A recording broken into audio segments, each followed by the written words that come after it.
Isaiah 2 is a vision of what's going to happen in the latter days. The latter days in Isaiah are not the last days of human history, but the latter days of Israel's history, when Israel will return to the land after their Babylonian captivity and be restored, rebuild the temple. In the latter days, Isaiah says, the mountain of the house of the Lord will be raised up as chief of the mountains. And as the chief of the mountains, this is going to be a source of a living word that's going to flow out from the mountain to the nations and is going to cause the nations to come to the mountain to seek the word of the Lord and to seek his judgments. They want to hear the word of the Lord, they want to obey the word of the Lord, and the effect of that, the effect of the word going out from Zion and the nations gathering to Zion, is that the nations are going to be at peace. They're going to beat their swords into plowshares, their spears into pruning hooks. They're going to not learn war anymore. God is going to establish his peaceable kingdom through the word that descends from the restored mountain. Later on in Isaiah, there's another vision on a mountain. In fact, a vision on this mountain. It's again the Temple Mountain. This is in Isaiah 25. And instead of a mountain where the word is proclaimed, we have a mountain that is the place of the Lord's feast.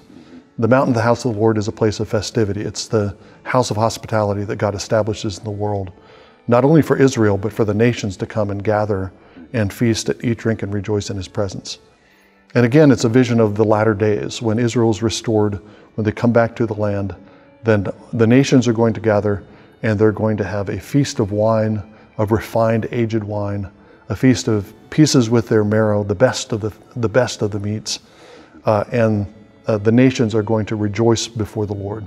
Of course, those visions of the restoration from Babylonian captivity are also pointing beyond the restoration from Babylonian captivity to the new covenant of the church. And those two visions, those two mountaintop visions in Isaiah 2 and Isaiah 25 give us a picture of the kingdom that Jesus is coming to establish. He's raising up a new mountain, and he's teaching from a new mountain. He's going forth from the mountain of the house of the Lord. He is the Word of God in human flesh. He is the Torah of God in human flesh. He himself is Torah, and he teaches Torah. And as that word goes out, then the nations are pacified, and the nations come to worship the Lord. But Jesus is also establishing a house and a mountain of festivity. His kingdom comes in word. His kingdom comes at the table. That two-pronged mission is the mission of Jesus. It's the mission of the church. And as we carry on the mission of Jesus in word and at the Lord's table, then we're gathering the nations, and the nations are coming to hear the word of the Lord, to rejoice, to become table companions of one another, subjected to the word of the Lord, and that will bring peace to the nations and establish Jesus as the Prince of Peace.